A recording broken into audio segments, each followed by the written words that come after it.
Welcome into Payoff Pitch, Action Network's MLB betting podcast. Tuesday, August 1st. It is deadline day, Major League Baseball MLB trade deadline at 6 Eastern this evening. We come to you on a Tuesday morning. Brendan Glasheen with Sean Zerillo and Anthony DeBundo. We've been talking a lot about DeBundo lately, and he finally has a chance to use his wonderful voice and back himself up here on today's episode. We're here Monday, Tuesday, and Friday during the season, if you didn't know already. So anything that happens today, deadline-wise, we can react on Friday. So there's only so much we can do. There are some games that don't have lines posted as we record because of the murkiness surrounding the MLB trade deadline and just teams trying to figure out what the hell they're going to do because it's just that time of year, trying to mix and match at this point in the season. Please rate, review, and subscribe to the podcast if you have not done so already. We greatly appreciate it. Full slate. Everyone's in action. Who knows if we get a trade where a team or a player has to change his uniform and walk across the dugout. Those are always kind of fun. If that happens, we look forward to watching with you, the people, later on today. Sean Zerillo, author of Opening Pitch. He's got his full column up for today over on the Action Network app, actionnetwork.com. Zerillo, with a full slate, what did you land on for a best bet for today? Yeah, going with the Yankees and the Braves under 8.5. This under cash yesterday in the Bronx. We're going to go do it again. And a big part of determining whether you want the under or the over in this matchup is selecting where you think Carlos Rodón is at in terms of his level. Now, the first three starts that he had when he came back off of the IL, his stuff plus, location plus down. 102 stuff plus, 88 location plus.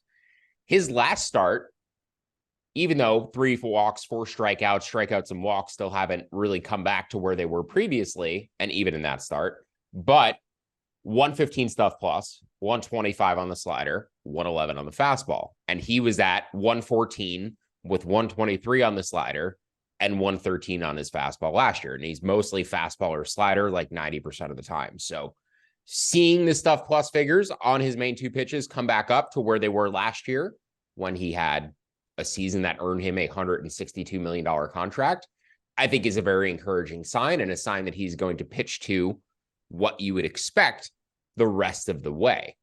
Zach Eflin, a guy I've bet on consistently throughout this year, so I don't see value on either side in this matchup, but I did make the total 7.7. So I like the under 8.5 to about minus 122 or the under 8 to minus 103. I think Rodón is ready to bust back out. Maybe give the Yankees a big contribution that they need down the stretch. If they can have Cole and Rodón going strong, they actually do have a shot at still making the playoffs. All right. And that is minus 115 right now, the under 8.5 at BetMGM. That is available. But as we've discussed, even with Judge back here this last weekend change, the Yankees still cannot score many runs. They did score 8 in one of those Baltimore games. So yeah, they're like a league average offense with an MVP, boosting them from being a bottom 10 offense. DeBundo, hello. Best bet for Tuesday, please. And if you have anything else to say. Yeah, well, I was going to touch on this game later because this market has moved around a bunch. It was 8.5 overnight, went back to 8, and then now there's an 8.5 up there at BetMGM. I agree with Sean. I actually bet against Rodón last week, and I'm now betting on him. I'm encouraged by the same things that Sean is seeing. A few other things to add. First pitch strike rate against the Rockies and the Angels was 42% and 50%.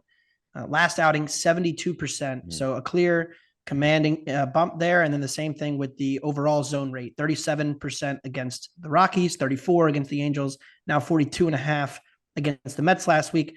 And the Mets are, as much as they have struggled to hit this year consistently, they still are a tough lineup to get through because they do work good at bats. So the Yankees get the Rays now. Rays, just have not quite been the same offense. And Wander has cooled off and Yandy's back to hitting a lot of grounders.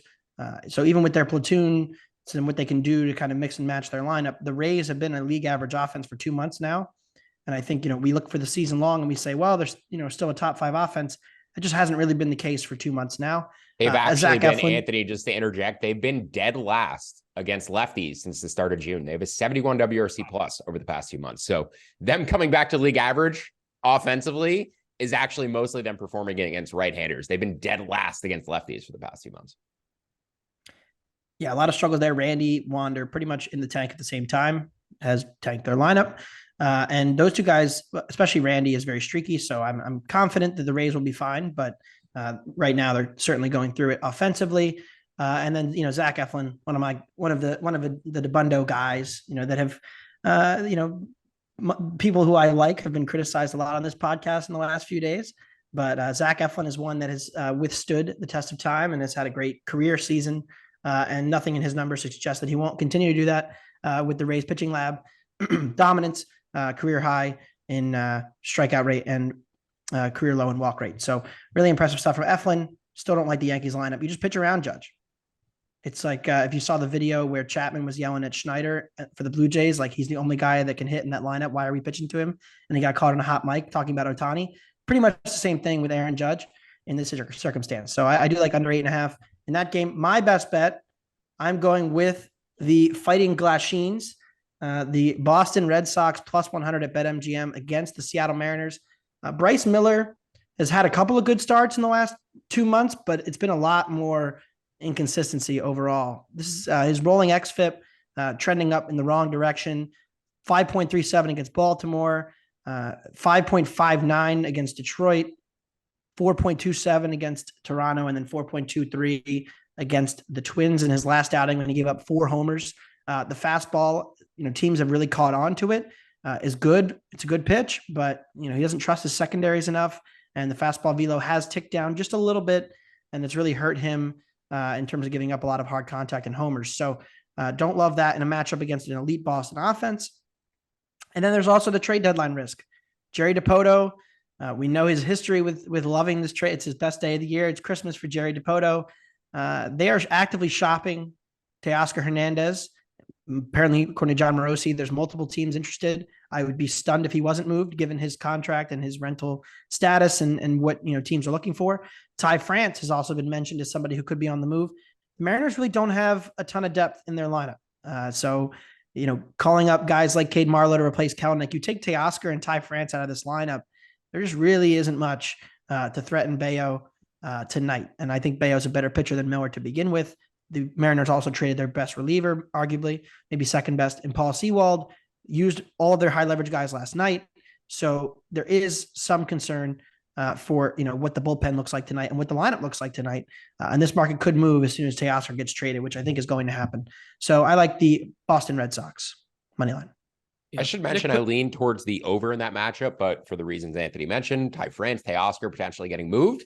Do not want to bet an over if those guys will not be in the Mariners lineup. That said, if they trade more bullpen pieces, that certainly helps the over too. I might take a look at, though, the Red Sox team total over for the reasons Anthony mentioned. And, the consideration that the Mariners may deal more bullpen pieces. So I was surprised Sewald got moved. That kind of caught me off guard. So maybe they'll trade more pieces. They have a lot of controllable guys, like Brash and Munoz are under control, but like the other depth pieces certainly could get moved. And like I said, you never know when Dipoto is going to do something you don't quite expect. Yeah. We've seen it before. Thank you, Nick Pivetta, if the over is in play tonight, or more so to like the Red Sox, because Pivetta, well, he didn't get the win. A couple home runs to a dude that has a nickname called the Big Dumper. I watched the Red Sox broadcast last night. Jason Varitek was a big part of giving that. I forget. You got to help me with the name. Raleigh. Raleigh. Thank you. Hit 2 home runs last night off Pivetta. Zerillo, Red Sox team total over at BetMGM. You can get over 3.5 runs at -125, over 4.5 runs at +135. Yeah, it's interesting. I make it about 4.1. So that 3.5 -125 with the juice, it's probably about right for me. But I'll shop around, look more into it. If I could get -110, -115, probably more interested. Okay, very good. So BJ, see, it's like now it's in my head because I think when I hear Debundo's name, I'm thinking of BJ. Debundo likes the Red Sox. Zerillo on Yankees Rays under 8.5 for best bets today. We discussed the Cubs and the Reds in our Fade the Public segment yesterday from an under perspective. That blew up in our faces because there were runs often in that ball game. We're looking now just at the Cubs. They are getting love on the money line. 93% of the bets, 96% of the cash. They send Justin Steele to the mound, Ben Lively for the Reds pitching in this game. DeBundo had mentioned the John Morosi. He actually had something this morning. The Reds remain involved in the starting pitching market on deadline day, but they are reluctant to pay high prices for top of the market arms. That does not reflect tonight's game, but just to kind of bring it home that this is a big series for Reds and Cubs to find out where they might land in the postseason discussion. Zerillo, we're not talking a total today, but on the subject of the Cubs, it's not Marcus Stroman, it's Justin Steele, who's pitched well, and they win games when Steele pitches. Since June, the Cubs are 7-1 in Steele's last 8 starts.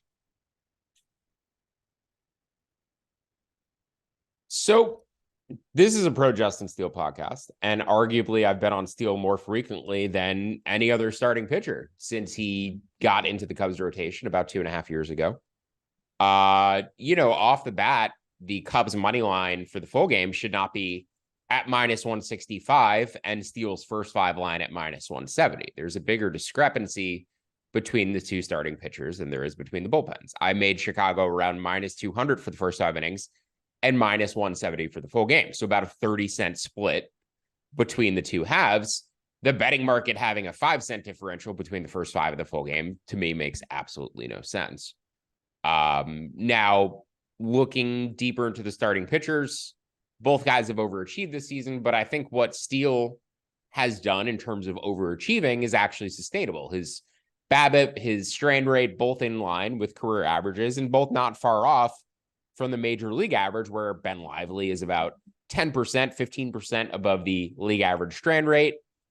His BABIP is about 70 points below league average, or sorry, not 70 points below, but about 30 points below league average. So there's very obvious signs where Lively should regress. You look at their underlying pitch modeling metrics, and the gap there is actually even wider than it is in terms of their expected ERA, which is already more than a run. So I project a bigger difference between Justin Steele and Ben Lively, clearly, than the betting market does. But I also just don't think you can justify a 5-cent differential between the first 5 and the full game line. That should be at least 15 to 20 cents. So the Cubs full game line has kind of moved up to where I think it should be. You could take it up to -170, wouldn't go beyond that. Or I'm sorry, you should take it up to -160, wouldn't go beyond that. But for the first 5 innings, I think you could bet them all the way up to about -180. So plenty of room there at -165, -170. And then, Brendan, you said we weren't going to talk about the total, but I will very briefly. The under 8.5, I do like again today. Just with the wind triggering again, I made this total 7.6, so the under 8.5 to -125, under 8 to -106 would also be bets for me, but prefer the Cubs. So DeBundo, Zerillo kind of mentioned this. The price might be soaring out of range. Your thoughts on the game and why the price to you might put you in a situation you don't want to bet the Cubs against the Reds today? Yeah, I bet this -155 overnight last night. I think that it is interesting to think about how they kind of project the Reds as a lineup against left-handed pitching, because we haven't seen a ton of lefties lately. But if you just think about like how their lineup's constructed with Votto, with Fraley, with Friedel, Benson, all of these guys that are hitting pretty well overall, all lefties, and then when they go to the righty splits, John India is somebody that could get traded today. That there's the possibility of that. Nick Senzel has not really been hitting. Encarnacion Strand really hasn't been hitting. Ellie De La Cruz, by the way, has a below average WRC plus.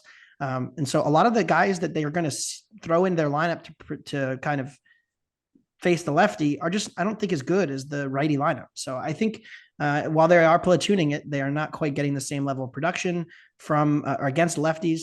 And Ben Lively is somebody that, has outrun regression for a long time and hasn't gotten hit hard really all that often, but there's nothing in his profile from AAA and his prospect stuff and his actual stuff that makes me think that he's even like an average starter or even below average starter. I think he's pretty replacement level.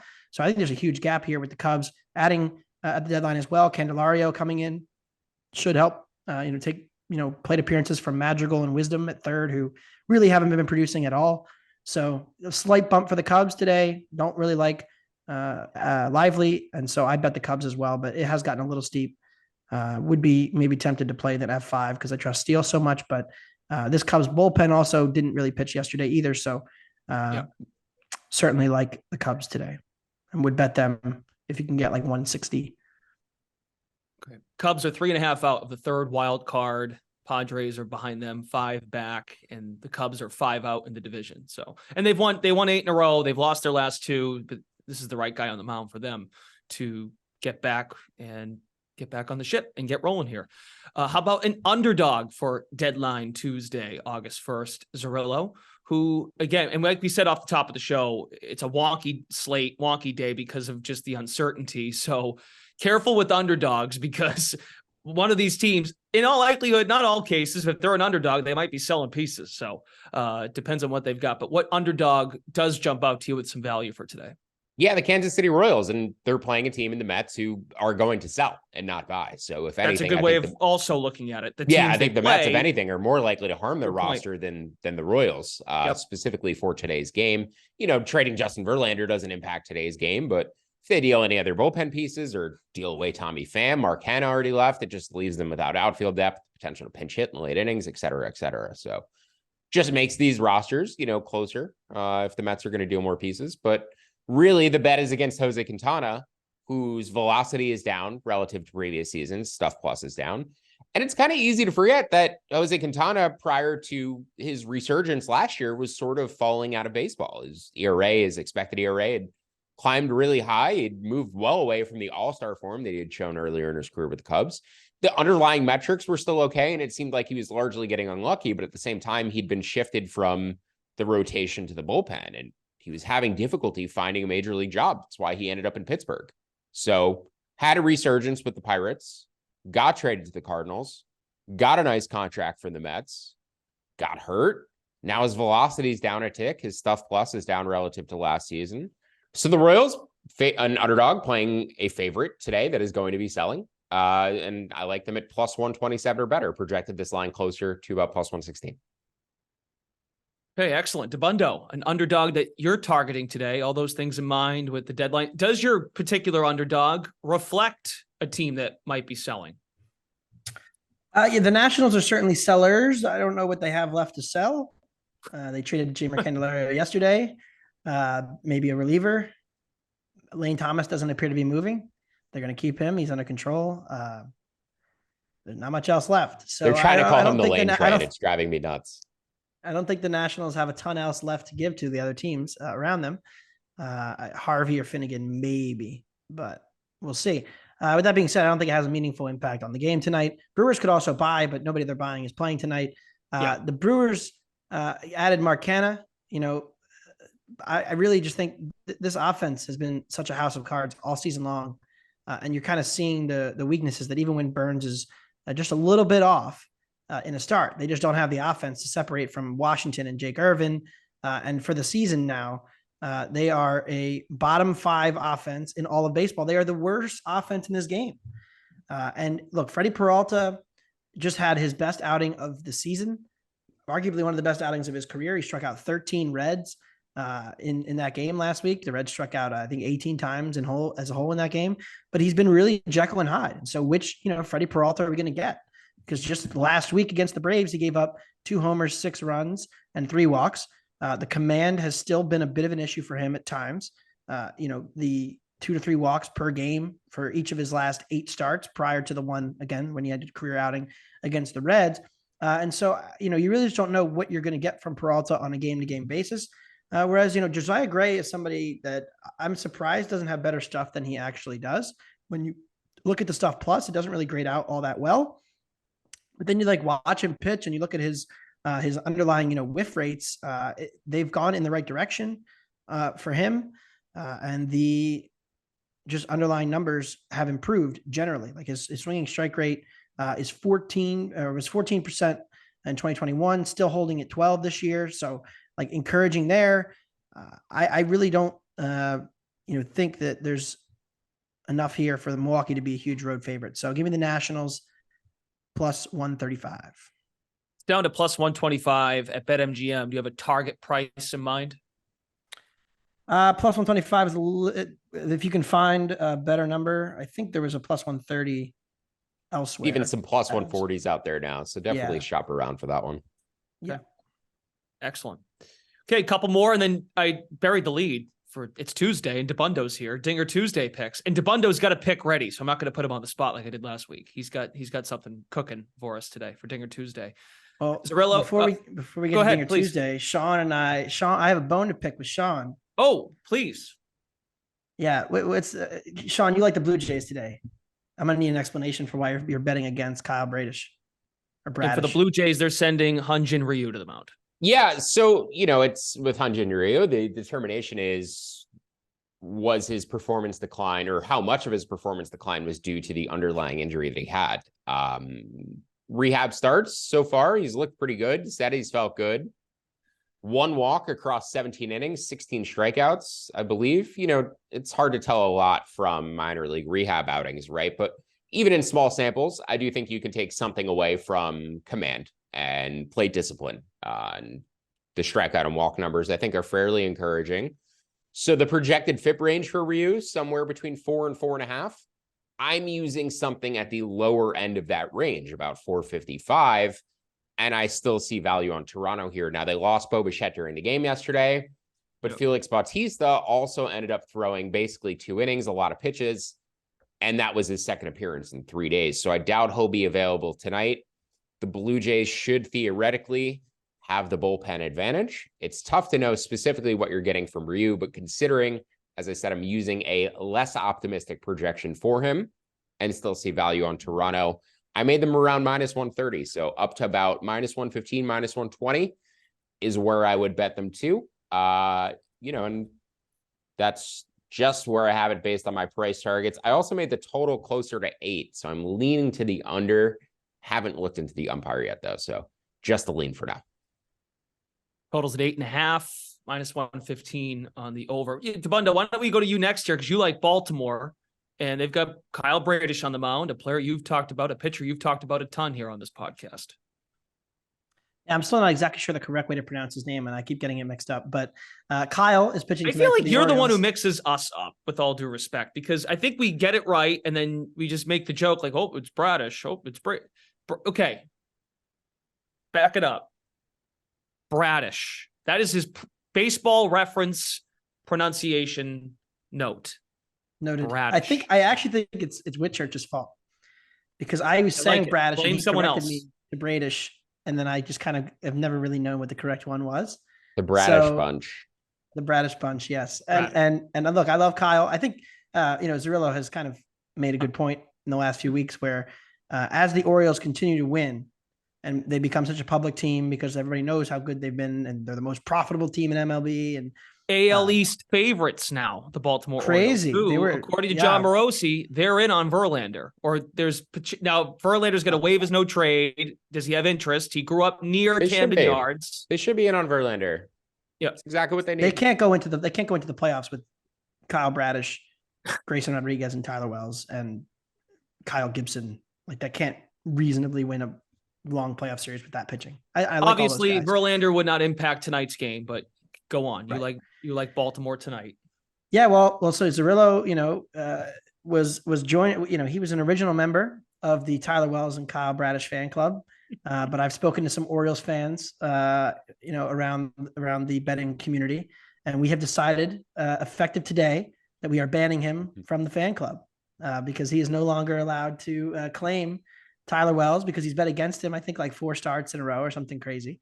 And he's now betting against Kyle Bradish. Now, I understand his point. Sean, being the sharp guy that he is, he says, well, he was undervalued, but now the market is overvaluing these certain pitchers and that there's time to bet against them. But the market has moved toward Baltimore. They are now, -100, -105. They were plus money overnight. I think it's about right now. But if you can get a plus money next to the Orioles tonight against Ryu, I like Bradish because as much as Ryu was okay in his rehab, there's still some downside risk in Ryu tonight. Whereas I know pretty much what I'm getting from Bradish and no Bo Bichette, I think is huge for this Jays lineup.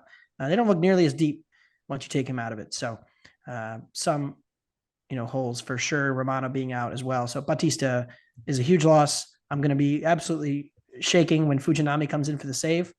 It's 4-3 in the 9th, but I'll have to worry about that later. Should mention with Tyler Wells, 13 walks, 16 strikeouts over the past month. He might be pitching through an injury. I'm a little concerned about Tyler Wells, and that just increases the need for the Orioles to go out and get more starting pitching. Does he He's fit? also surpassed a career high in innings, which Bradish is nearing. Wells, Rodriguez, all of these guys are going to run out of gas, and then Baltimore is going to be left sitting there. Elias has to do something today. Well, Zerillo, it reflects what you've been on all year about pitchers getting injured. And is Wells one of the guys that falls under that clock category that has just, it's kind of adding up? I don't know. You know, they were really protecting him very carefully. Even last year, they were never letting him go more than like 60 pitches or 5 innings. And it was very frustrating for our bets because sometimes he'd get pulled in the 3rd inning just by getting in trouble and, you know, throwing 20 pitches in each of the first 3 innings. But yeah, it's tough to say. I think these pitchers are going to continue to wear down the stretch, which is why I like these offensive leaning teams. But Baltimore technically does fit into that category too. They can hit their way theoretically to the World Series. They have a decent offense. They play good defense, and they have a, you know, maybe the best pitcher in baseball sitting at the back end of their bullpen. Obviously not available today, but yeah, the Orioles have multiple ways to win, but adding an ace starting pitcher just, you know, kind of increases the potential that they could pitch their way there too. Okay, so let's go back to Zerillo. You got a couple more, and then we'll go to DeBundo for his final bets and Dinger Tuesday looks. Yeah, we talked about the Blue Jays. The Chicago White Sox on the money line, I think, are worth betting today. Got close to 2-1 on them last night. Not sure what they're going to deal off of their roster as well, and Texas may add more. But in terms of today's matchup, the White Sox probably going to deal Tim Anderson. Even if they do, they still have 6 above average hitters against left-handed pitching in there. They rate pretty well against lefties. They have all season. They were a top team against lefties the past couple of years. This year, they're closer to league average, while their overall offense has fallen basically off of a cliff and gone to being a bottom 10 unit. But Chicago still hits lefties well. Andrew Heaney basically has fallen back to his career averages after a breakout season last year with the Dodgers. I don't see how you could possibly get Texas to as big of favorites as they are in this matchup, considering how Chicago hits against lefties and the relative difference, you know, in Heaney as compared to what is going to be a bullpen game for the White Sox. So White Sox to about plus 185 or better would be a bet for me. The Marlins in both halves, backing Sandy to about minus 135 in either half. Best start of the season in his last outing, and that ground ball rate has trended up back towards 55%, 56% in his recent outings. He's finally getting the tilt back on the baseball that he used to. So I think Sandy is finally finding his previous form, maybe not quite the Cy Young form, but definitely nowhere near as bad as he was earlier in the year. And then lastly, the Tigers over. I bet this at 8.5. It's moved up to 9. Still like it at 9. Projected it closer to 9.5. And DeBundo, you agree with Zerillo on his best bet for today, Yankees and Rays under. Any final thoughts there? And then please dive into Dinger Tuesday. Yeah, we talked about Rodón improving the command, buying into that. I think he can find that elite level again. I like Luis Robert plus 350 against Andrew Heaney and the Rangers. Globe Life Field is actually playing as a pretty hitter-friendly park. Heaney with a major home run problem pretty much his entire career, and Robert crushing left-handed pitching. Just a guy that I love to bet on because he swings hard, he swings for the fences, he misses a lot, he chases a lot, but the power is undeniable. And Luis Robert plus 350 for Dinger Tuesday, always a fun one. Last 2 weeks he's homered on Wednesday though, so we need him to get it right and hit one tonight. Right. Hasn't the ballpark in Arlington actually been, overall speaking now, just been better for pitching? People thought that originally, but it's this year it's playing more hitter friendly. Now Texas is just destroying everybody, but yeah, it is 1 year park factors are kind of noisy. Okay. Yeah, so typically with the roof closed, Globe Life is going to play about 7% below the major league average. With it open, it's going to play about 5% above. So there's about a 12% swing between open and closed. I'm not sure if they've had more, games with the dome open or closed relative to previous years that could certainly factor into like there being a differential. But yeah, their offense just overall being better. Might factor into that equation. But at the same time, right, they added a lot of starting pitching too, so their pitching is probably better as well. So that should neutralize to a degree. Yeah, can't really explain it. As Anthony said, there could be noise in single year park factors. That's why we like to take 3-year averages. And if you go to StatCast actually has a very nice leaderboard for park factors. that you can customize and sort. You could make it by 3-year averages, 1-year averages. So Statcast Baseball Savant, really good job with the Park Factor and displaying that information. Excellent. So Luis Robert, who was Dabundo's home run derby pick way back when we saw each other in New York City. He is his dinger too. And that was a Tuesday when he hit home runs. No, it was a Monday. Never mind. That's Dabundo's Dinger Tuesday look for Tuesday, August 1st. I'll leave you all with this because we really can't give you news this early in the morning. The deadline is at 6 p.m. today, folks. 6 p.m. Eastern, not 4, not 3. It's at 6. I don't really understand why they moved it to 6, but it makes it, I guess, a little more juicy before. A couple extra hours. Cut into my dinner plans. And Dabundo's dinner plans. Sean, will Justin Verlander be a Met at 6:01 p.m. today? No, I don't think so. It doesn't really make sense. I mean, people think that he's going to be around to help them compete next year. We've already seen signs of decline this year. This is when you can sell high on him. I don't think the continued risk, the downside risk of what he would be next year versus the prospects they've been getting back in these trades just by eating money. And especially if you're going to be trading with the Orioles, who have the most loaded farm system in baseball, like please negotiate with the Orioles and get something of value out of that system. Luis Angel Acuna came over from the Rangers, where he was one of their, I'm not sure exactly where he was on their prospect list, but he's immediately the Mets' top prospect. Guys are coming over from the Brewers system as the number 20 prospect and becoming the Mets' number 7 prospect. So it shows you the depth the Mets need to fill up in their organization, especially the pitching they need in their high minors. They're pretty barren. They have a lot of position player talent, but not a lot of pitching. So replacing this old pitching, Scherzer, Verlander, with younger pitching is certainly ideal and would kind of lengthen their window with these guys that they have coming up, like Mauricio, adding to, Beatty and Alvarez already in the roster. John Morosi says the Orioles are actively pursuing Justin Verlander. He has a no trade. He's under contract for the next 2 years, and he has an option before 2026. And it was a good note by Morosi. In 2017, at the very last second, Justin Verlander accepted a trade to Houston. So we could be getting something like that at like 5:58 tonight. Yeah, I could see Dodgers, Orioles, maybe Reds, but doubt it. Red Sox not going to go to won't Cincinnati. happen. What am I talking about? No chance. No chance. Okay. Teoscar Hernandez likely being dealt. That's the latest news we can give you before we wrap. Yeah, that's from Morosi too. All right. Well, you won't know because you'll be at dinner. So be sure to check your phone when you have to go to the bathroom tonight, Dabundo. That's the easiest card. Come on, man. Oh, hey, excuse me, dear. I got to go to the bathroom. Check the phone. All right. For Anthony Dabundo and Sean. What's that? I have it all planned out. There you go. I think if Anthony calls her dear, that might. Yeah, that's not happening. Yeah, it might just be the end of the date anyway. So get your dating advice elsewhere. This is Payoff Pitch, Action Network's MLB betting podcast. For Zerillo and Dabundo, Brendan Glasheen. Enjoy the deadline rumors leading till 6 p.m. We can come back and talk about them. If they are applicable on Friday morning. That's the next time we are here. We're presented by BetMGM. Thanks to our partners, BetMGM. You all have a great Tuesday. Talk to you again Friday.